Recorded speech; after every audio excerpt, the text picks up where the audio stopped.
First of all, I have to subtract 7 points from the Super Nintendo controller because it's very hard to hold if you have big, gigantic hands like mine, which can hardly fit in the frame.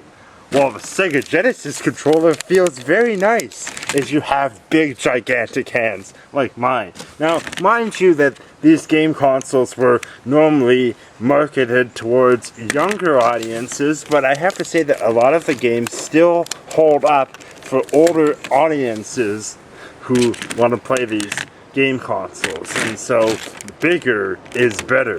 I have to reward 5 points to the Super Nintendo controller because it has 1, 2, 3, 4, 5 buttons than the standard Sega Genesis controller, although there is a 6-button variety of this for fighting games. If I had that variety, well, this has 1, 2, 3, 4, 5, 6, 7, 8 buttons, and so it still trumps either version of the Sega Genesis controller, which maximum only has 7 buttons, and this has 8.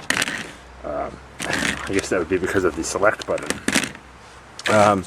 Ends of the controllers are quite interesting. Here's the end of the Super Nintendo controller, and there it is from the side. And this is a PlayStation 2 controller. So it looks like years later, Sony and so years later, it looks like Sony took some design ideas from Nintendo, and this is the Sega Genesis controller end. And those other two are proprietary, while this one is a standard Japanese controller end, kind of like a serial connection.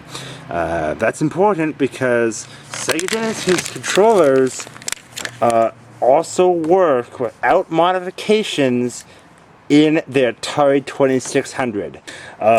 And so if you collect very old video game consoles, you can use the Sega Genesis controller for both consoles. It's also the same controller used in an old in the Sega Master System, I believe, which is the system that came before the Genesis.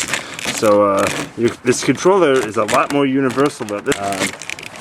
In fact, it can be easily modded to work in the Vectrex, which is a very old video game console, and that's really cool that it's not proprietary. Because of that, I have to say that the Sega Genesis gets an extra 1 point, because I doubt I'm ever going to buy a Vectrex or an Atari 2600, and if I get a Sega and I'm never going to buy a Sega Master System either, because there's a Sega Genesis add-on for the Sega. Can I say about these controllers? Well, I can talk about the button layout. I have to say that I really like this button layout. It reminds me of the button layout on, I think, the Xbox. It also sort of reminds me of the button layout on the PlayStation 2 or PlayStation 1.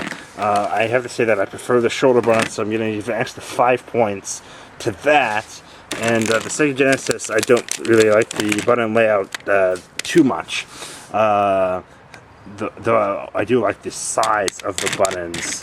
These big, huge buttons are really easy to push when you have it in your hand.